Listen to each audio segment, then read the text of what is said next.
राष्ट्रीय लोकदल का सदस्यता अभियान संगठन को बूथ स्तर तक मजबूत करने की दिशा में एक बड़ा कदम। जी आपको बता दें कि राष्ट्रीय लोकदल के प्रदेश अध्यक्ष रामाशीष राय ने गोरखपुर जर्नलिस्ट प्रेस क्लब पर प्रेस वार्ता के दौरान बताया कि राष्ट्रीय लोकदल आरएलडी संगठन को जिला, ब्लॉक एवं बूथ स्तर तक व्यापक रूप से मजबूत करने के उद्देश्य से एक विशेष सदस्यता अभियान शुरू कर रहा है। यह अभियान 14 अप्रैल 2025 से बाबा साहेब भीमराव अंबेडकर की जयंती से प्रारंभ होकर सितंबर 2025 तक चलेगा। इस अभियान का मुख्य उद्देश्य किसानों, मजदूरों, अनुसूचित जनजातियों, पिछड़े वर्गों, अल्पसंख्यक समुदायों को पार्टी से जोड़ना है। राष्ट्रीय लोकदल की मजबूती एनडीए की मजबूती है। आगामी पंचायत चुनाव को ध्यान में रखते हुए राष्ट्रीय लोकदल एक बार फिर चौधरी चरण सिंह जी के समय में व्यापक जनाधार को पुनः सक्रिय करने हेतु प्रदेश भर में पूरी सक्रियता से कार्यरत है। पार्टी अपने संगठन को हर स्तर पर सशक्त बनाने के लिए प्रतिबद्ध है। देखिए, राष्ट्रीय लोकदल के आज सदस्यता प्रारंभ हुआ है पूरे देश में।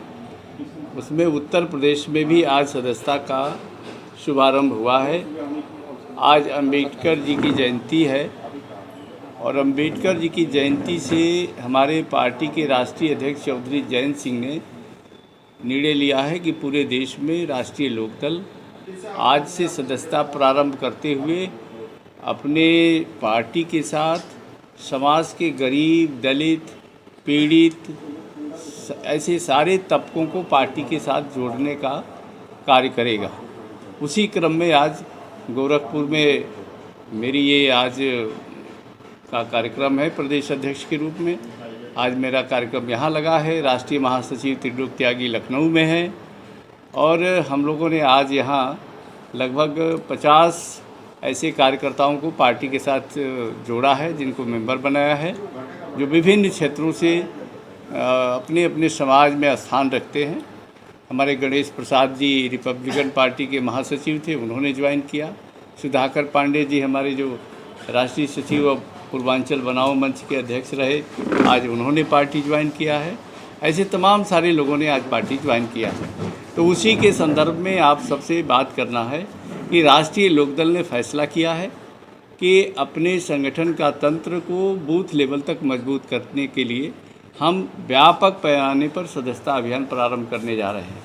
और ये राष्ट्रीय लोकदल चौधरी चरण सिंह की विचारों की पार्टी है। चौधरी चरण सिंह के विचार और चौधरी चरण सिंह की पार्टी किसानों, गरीबों, मजदूरों की पार्टी कही जाती रही है। किसी कारण से, तमाम विभिन्न परिस्थितियों के कारण हमारे दल से जो पुराना हमारा चौधरी चरण सिंह का बेस था वो हमसे अलग हटा था। उसको हम कोशिश कर रहे हैं कि जयंत चौधरी के नेतृत्व में पुनः पार्टी के साथ जोड़ करके एनडीए को मजबूत करना है। आज हमारे देश के प्रधानमंत्री आदरणीय नरेंद्र मोदी और उत्तर प्रदेश के मुख्यमंत्री आदरणीय योगी आदित्यनाथ जी ने प्रदेश को जिस तरह से विकास के रास्ते पर आगे बढ़ाने का संकल्प लिया है, उसमें लोकदल की पूरी भागीदारी है और लोकदल भी उनके संकल्प के साथ जुड़ा हुआ है। और इसलिए एनडीए को मजबूत करना राष्ट्रीय लोकदल की मजबूत करने की से ही संभव है। और हम अपने पुराने आधार, जो किसी कारण से बीजेपी के साथ नहीं है, न लोकदल के साथ है, वो किसी और दलों के साथ है, उसको पुनः आरएलडी के साथ जोड़ करके एनडीए को मजबूत करने का कार्य करने जा रहे हैं। क्या लग रहा है कि इस समय जो देश के हालात हैं, महंगाई, बेरोजगारी को लेके, उस पर काम हो पा रहा है ठीक से? देखिए, उत्तर प्रदेश की बात की जाए तो जो अपराध जिस कदर बढ़ गए हैं, सिर्फ धर्म की राजनीति हो रही है। उत्तर प्रदेश सरकार ने जिस तरह से कानून व्यवस्था को नियंत्रित किया है और उसकी प्रशंसा होनी चाहिए, क्योंकि इतने बड़े 25 करोड़ की आबादी है उत्तर प्रदेश की। अमेरिका की जनसंख्या के बराबर उत्तर प्रदेश की आबादी है और उन इतने बड़े प्रदेश में छिटपुट घटनाएं होना स्वाभाविक है। लेकिन जिस तरह से सरकार ने लगाम लगाया है, अपराधों पर अंकुश लगाया है, उसकी प्रशंसा पूरे देश में हो रही है। महंगाई, बेरोजगारी पे कुछ कहना चाहेंगे? देखिए, हमारे दल के जो अध्यक्ष हैं चौधरी जयंत सिंह, उनके ऊपर प्रधानमंत्री जी ने वो विभाग दिया है जो बेरोजगारी को कम कर सकता है। उनको टेक्निकल कौशल विकास का मंत्रालय दिया गया है।